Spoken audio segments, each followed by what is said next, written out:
Yo, what's up, everybody? Welcome to ECOMM Andy podcast number 3. I'm excited for this one. We got Do in the cut. We're going to let him introduce himself, tell a little bit about himself and those pearly whites, and then we'll get to it. Dude, what's up, man? How are you? I'm doing well. I'm chilling. Just got back to school, bro. How about you?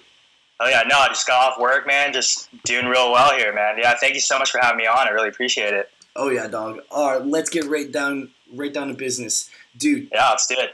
Let's hear about yourself, how you got into e-commerce, your current ventures, and what you got going on for us.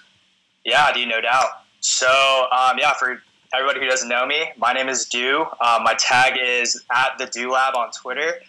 So for those of you who don't know, my whole vibe on this side of Twitter is branding as it pertains to e-commerce. So I know you guys have seen how e-commerce is done in the past, where you're chasing trending products, you're putting those up on your store, and you're blasting it off to, me, you, our parents, whoever wants to buy the product. But the thing is, after me and Kobe Gatsby, when we started doing e-comm, we noticed that these tactics are super outdated, and people who are following these tactics, they're not doing too well. The failure rate is very, very high.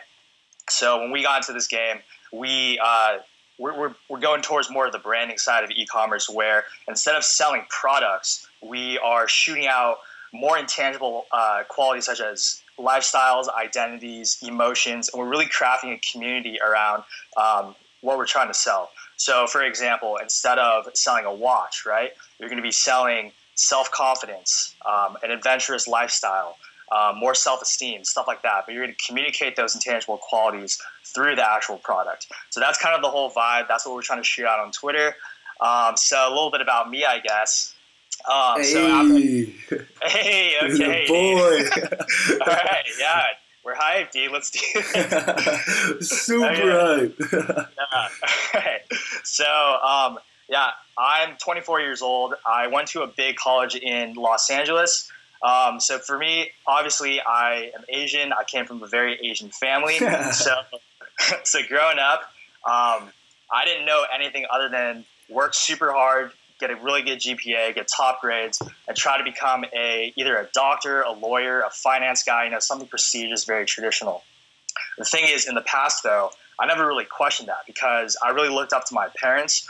They came from a very traditional background. They obviously were very confident in what they were saying. So I just never really questioned it. So I found myself really grinding away, getting these top grades for honestly nothing. I didn't really know why I was doing it. I just thought it was something that I was supposed to do my whole life. So with that being said, worked really hard, ended up in a finance role at a big bank right after graduation.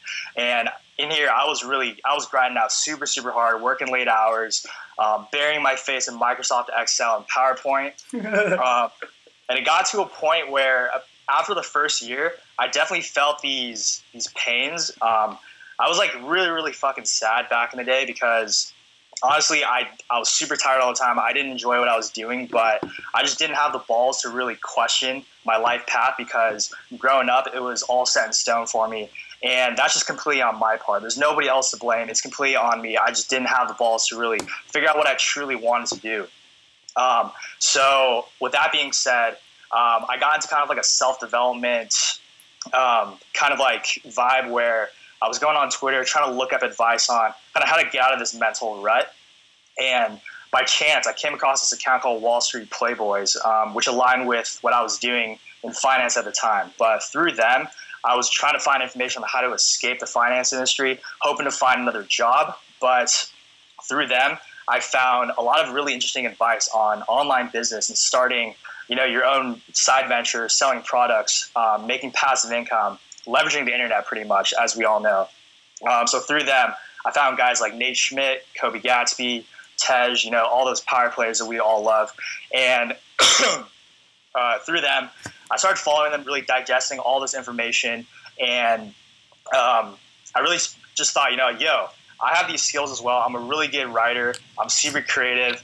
I thought about selling stuff in the past, but I just obviously didn't have the balls to do it. So after I followed these guys, I thought, why don't I just give dropshipping a shot? I never really went into it thinking, I need to make more money because I was making pretty solid money back in my old job.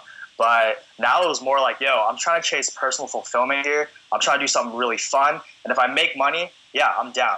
I'll cash the checks. But if not, it's a good experience. So with that being said, started my first drop shipping store, failed 3 times because I was following that old method that I was talking about earlier.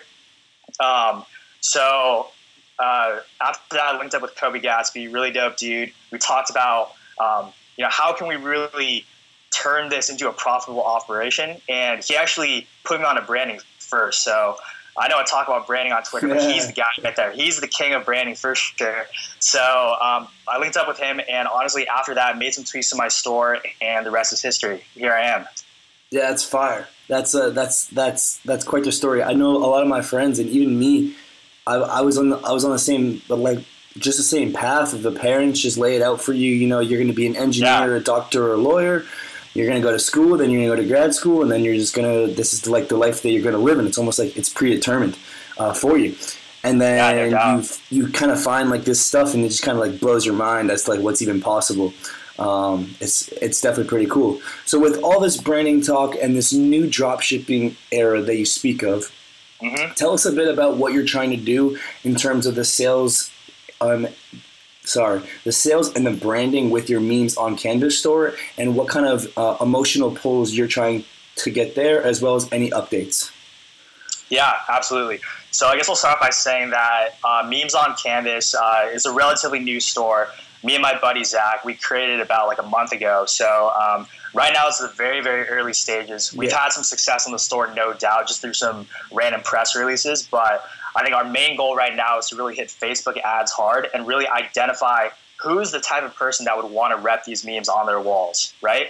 So like I said in the past, a failing method would be just simply to say, hey, we sell memes on the wall. We're going to shoot them out. And if you like the memes, go ahead and buy the memes, right? Yeah. That just doesn't work these days because there's so much competition. Even if it is a unique product, it's just not going to work because people have decision fatigue. They're always analyzing competitors in their head. And yeah, it's just a losing proposition. But for this, my vision is to basically take all the branding principles that I've applied on my current store and move it over here. So we're going to start off basically by identifying who the specific type of person that would buy this is, right? And from take notes, guys. Take some notes right here. This is some fire shit because I'm taking the right in my mind. I'm sorry, bro. Keep going. Dude, I appreciate that. Keep gassing me up, dude. I appreciate that. All right. Anyway, so first, you got to find the market or the people, right? Yes. So from what we've seen so far, right? Yeah. We tested out some shout-outs on meme pages, but what we've noticed is that a lot of these meme pages, they're full of 16-year-old kids, 17-year-old kids who don't really have that much disposable income, right? Yeah. So instead of targeting a specific type of demographic in terms of age, we're more targeting people who are kind of weird. It's kind of hard to quantify, but these people who they type a certain way. They like to express themselves a certain way. They take really funny pictures and stuff, right? I can think of a few people. They're more older crowd. Yeah, exactly, right? Yeah. And a lot of the market research was done through, a lot of my buddies in college too, just talking to people. Mm-hmm. But we have that person. It's hard to explain because it's so kind of vague, but in my mind, it's very clear what that type of person looks like. Like the avatar of that person. Yes, exactly. There's a few characteristics, Yes. And what we know is these people, they like these phrases odd flex, but okay. They like typing all lowercase. All lowercase. It's always all lowercase. Yeah. They like an exclamation mark with a random 1 in it. It's that weird thing that that weird internet subculture. Yes. So that's step one. So tying into my advice for branding, right? You always got to start off by number one, figuring out exactly in great detail who you're selling to, right? So once we had that person in mind, we could craft stories, we can craft about pages, the whole vibe of the store to basically give them what they already want, right? The worst thing you could do is try to convince random people to try to buy your stuff, right? So with that being said, we're basically giving people what they already want. That's a crucial point in the success of this store and any store in general. Number two, we're not selling them memes, right? Anybody can just say, hey, here's a meme. We're going to put it on a canvas and you put it on your wall, right? That's boring. It doesn't incite any emotions. So principle number two, right, in order to really make this pop off, we're going to sell them creative expression. Exactly. Dude, you're so hyped right now. Pop off, baby. Creative expression. That's what I'm talking about. Self-expression. Let's hear it. So instead of selling a meme on a wall, right, we're selling basically, we're inspiring people to basically find their inner artist deep down, because everybody wants to express themselves. It's a basic human desire, right? So we're going to say, by buying these memes, right, through the memes, not the actual memes, through the memes, you can basically let your inner artist shine, really showcase your true personality, and basically not be shackled to kind of like the world's desires for what they want you to be, right? You're weird. You're awesome. Yeah. You buy these memes, you put them on your wall. You literally express yourself to the fullest, right? Yep. So that's the general vibe we're basically expressing with our store. All right. Number 3, create a brand, not a store, right? So I know I've accidentally been saying the word store because I don't know, just ingrained in my head, but I'm really trying to be better at saying the word brand instead of store. Yeah. So. Whoa, that's a total mindset hack, bro. Yeah. If you just stop saying store and just start saying, I'm like I texted my friend today. He was like, "Do you want to hit the gym?" And I'm like, "Nah, I'm working on my store." But it's got to be like, "No, I'm working on my brand." That's right. Damn. All right. Anyways, keep going. 3. Yeah. So it kind of ties into an example I gave to my email list a little while back, right? If you think of a store, think of like a grocery store, like a Ralph's or a Vaughn's, like a Trader Joe's kind of thing, right? Trader Joe's actually, Trader Joe's is more of a brand. So yeah, I forgot I said that. But let's say like Ralph's, like a Kroger, right? You go in there. Nothing's really that branded. It's like you buy Doritos, you buy like other chip brands, you buy like milk, you can even buy like laundry detergent, right? There's so many things in there. It's hard to differentiate because Ralph's is competing against all these other big grocery stores, and the only way they can compete is through price slashing and other like, scarcity tactics. Yeah. So instead of doing that and avoiding the competition, you want to brand your store in a way where you're selling specific emotions, lifestyles, and identities to a specific type of person. And by you doing that, no other person is selling those exact same things as you, right? So with memes on Canvas, like I said, there's other competitors out there who could potentially come out and sell memes, right? They could easily put a meme on a canvas and shoot it out to people. But for us, right, like I said earlier, we're creating a community of people who want to express themselves, who want to really showcase their inner artist. And that's something that a lot of people can't readily copy. And we do that through really, really targeted storytelling, through email marketing, through, the copy on our page, on our product page, all that stuff. So with those 3 principles in mind, sell to a very specific type of person, not everybody. Sell intangible qualities such as lifestyles and identities instead of the actual product, and brand your store instead of creating a store. That's the formula for 2019 and above for really taking your e-commerce operation to the moon. Yeah, that's fire, bro. I saw the copy and like the way that your store is created, I guess. It's very like chill. It's like a here's our store kind of vibe. It's like a memes on canvas. It's not like an in your face buy now. It's like a memes on canvas. We're weird. We get it. Come join us. It feels that emotional vibe exactly how you speak of it, which I think is ideal. And the fact that you're hitting on self-expression and uniqueness is a huge thing in a lot of people's minds, because people either want to fit in or they want to stand out, and you can use both of those to sell essentially. And I think that's a really, really, really good angle there, and I think you guys will have some good success. Thank you, dude. Yeah, I appreciate it, man. I appreciate it. Oh yeah, bro. Of course. Wait, are you working with it's the creator of something, right? The founder of something? I saw it on Twitter. Oh yeah. Yeah. My co-founder, Zach, he created this company called Frame Tweets, which is pretty much the same concept, but he's putting like Kanye tweets, Donald Trump tweets, very big tweets into the same frames, and you can put them on your wall as well. That's pretty fire too. Yeah, no doubt. So basically, you're telling me if you're going to create a store in 2019, you're not creating a store anymore, you're creating a brand. There's no more in-your-face ads, in-your-face copy, all this general store. No, you got to niche down, you got to find a specific person, and you got to have a specific angle that you're going to use to essentially get them to buy from your brand. Yes, exactly. It's literally about creating a lifestyle for someone to latch onto. Right. Because I feel like there's so many people in this world that are really lost, right? They don't really know who they are, but with your store, your brand, you have an opportunity to really, motivate someone to really just be themselves, right? You just got to figure out, what is this person like at the core, right? What are they hiding inside? What are they afraid to really showcase to the world, right? If you can make them feel more comfortable just showcasing their true self, whatever that may be, that's right? Wild. That's it right there, dude. That's literally that's magic. That's crazy, bro. Yeah. That's really, really damn cool. All right, so I'm first week into my store. I've got a niche. Say we're doing golfers. I'm selling watches and some gloves or some just small things. I'm niching down. My store's got a design with a golfer, a feel, vibe, and everything. I want to run ads on Facebook. Am I running ads on Facebook with in-your-face sales copy, buy now, that type of stuff, or am I running ads in a more discreet, vibey manner? If you could get that, because I've been hearing and I've been talking to a few people that Facebook is no longer liking dropshippers. They basically want to get rid of people who are trying to just throw products in people's faces and get quick profits. Basically, not real stores, not real brands. So the main question here is, how would you suggest in 2019 to frame your ads? Like the copy. Right. Even the creative too. Yeah, so what you said is correct. Facebook these days, they're really cracking down on these drop shipping tactics where people are, kind of spamming emojis, a lot of, buy now, like 3 times or whatever, right? So that just doesn't work anymore, right? So instead of doing that, what you're going to do is you're going to make it very, I think the word is called native, where it doesn't really look like an ad, right?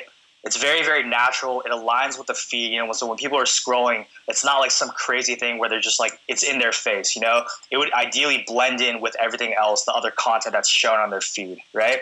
So I guess just to wing it right now, right, to use your golf example, if I were creating a golf store, right, this is how I would do it. I would literally, number one, start by finding what type of golfer to sell to. So golfer right now is extremely broad, right? So in my mind, I know a lot of people back in college, they kind of fit like the fraternity vibe, kind of like these guys who shotgun beers and stuff. They love to party, like Saturdays are for the boys, whatever that phrase is, right?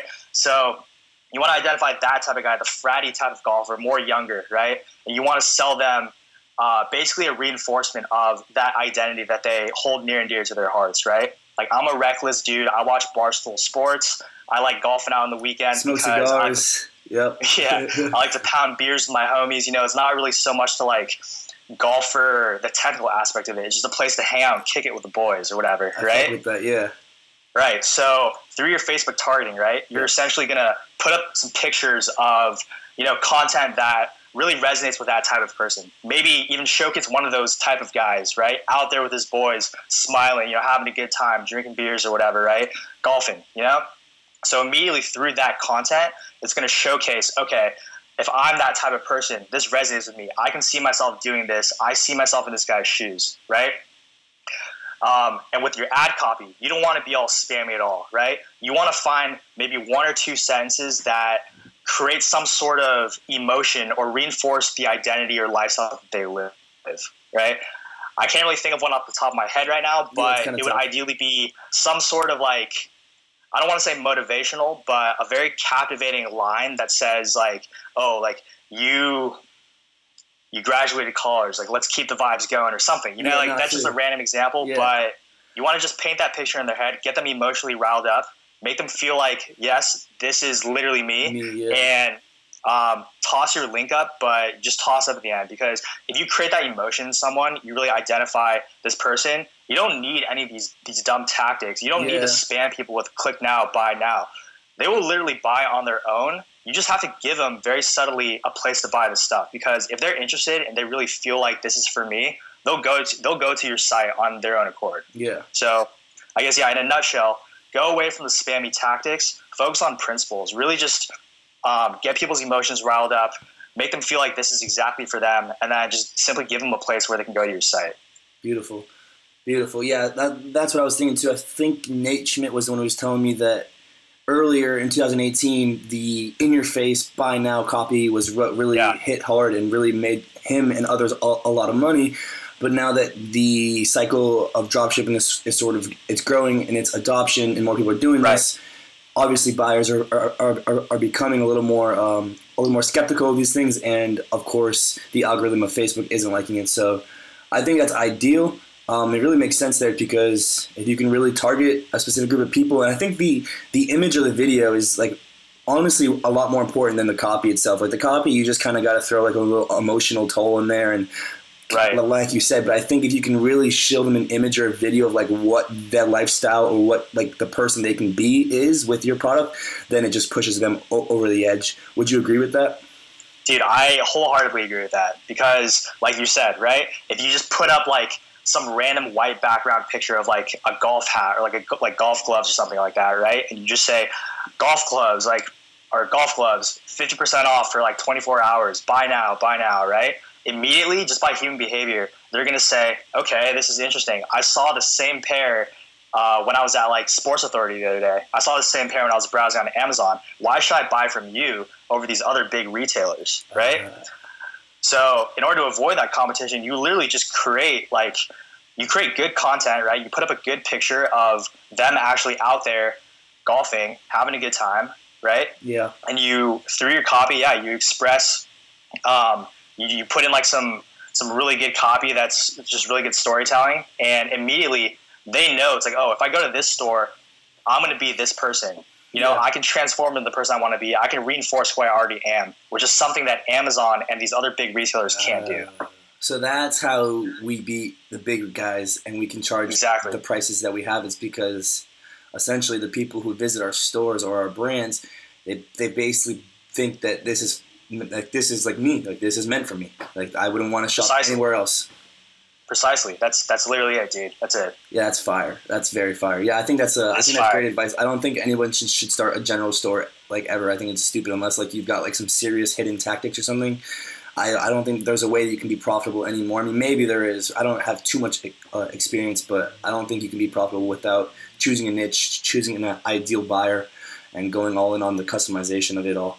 And so flowing into that, I know that you have a great product, ECOMM Secret Sauce. I've seen reviews on Twitter. I've seen everything about it. Tell us a little bit about it. I'll drop it in the link, guys, if you want to go check it out. I'm sure they have some great copy and some great stuff in there, but just tell us a bit about it, dude.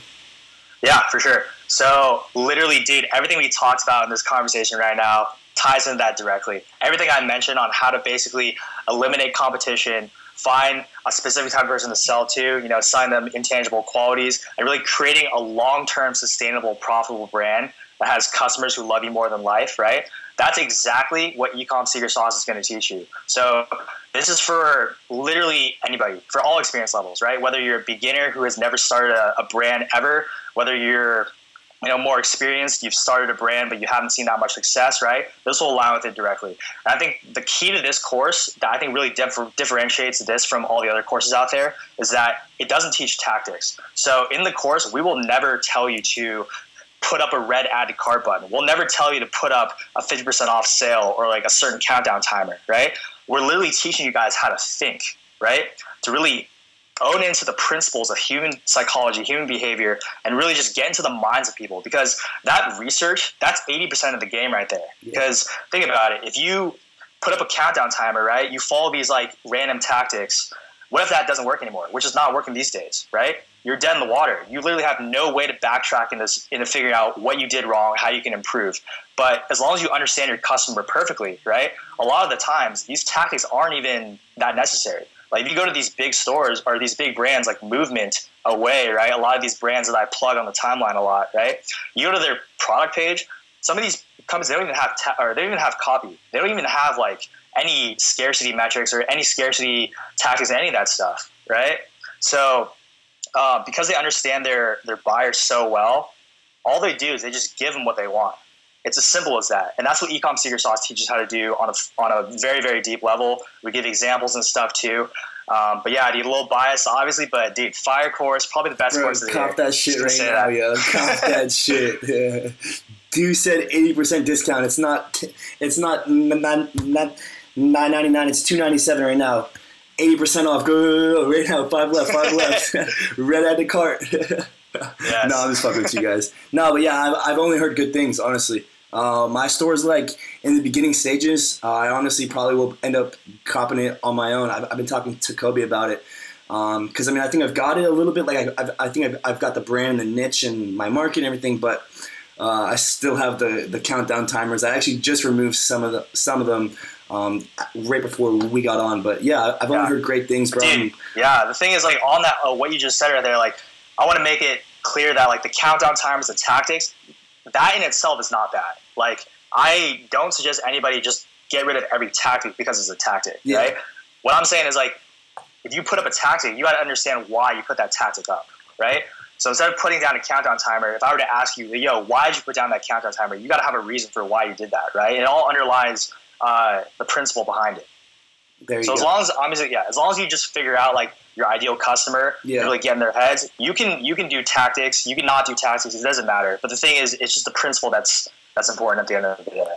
Yeah, and I think it's critically important to have your store not look like a drop shipping store. It's got to look like a super sleek, super clean. Right. Just fire. I think the minimalistic vibe is going to start to slowly take over because I think that's what people like.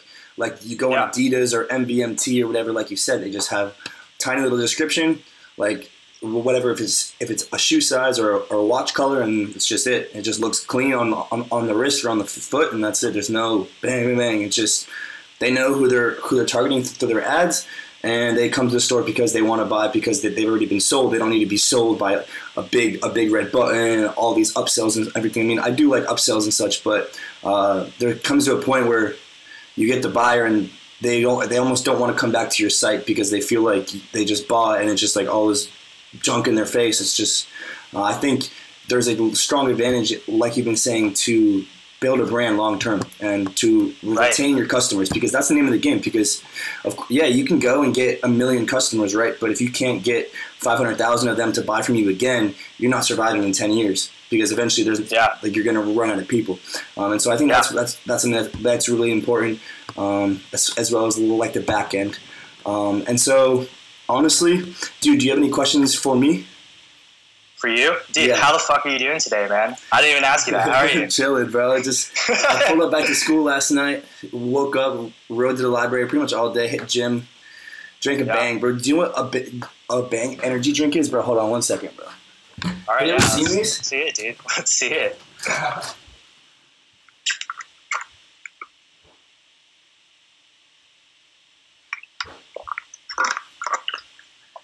Bro, don't take Adderall, don't take coffee, don't do anything, bro. Just drink these babies, bro. Bangs. Yeah, dude. Super healthy, I bet. Yeah, dude. No sugar whatsoever. Yeah. Oh, Mr. Finance guy, he's a doctor now, guys. Watch out. What we got? We got 3 cups of caffeine in this bitch. Oh Lord. Nah, man. Well, you do you, dude. You do you. You gonna hit that fucking Nick stick or what, bro? Let's see it, bro. Don't incriminate me like that, dude. You're scared to cough on this shit, bro. Oh Lord, no, but dude, bro, you really just blew my mind. That was some great information, man. Like I learned a lot. The people who are viewing this shit, yes, you're about to. I hope you learned a whole bunch. I'll plug his email list, his course, my email list in the description.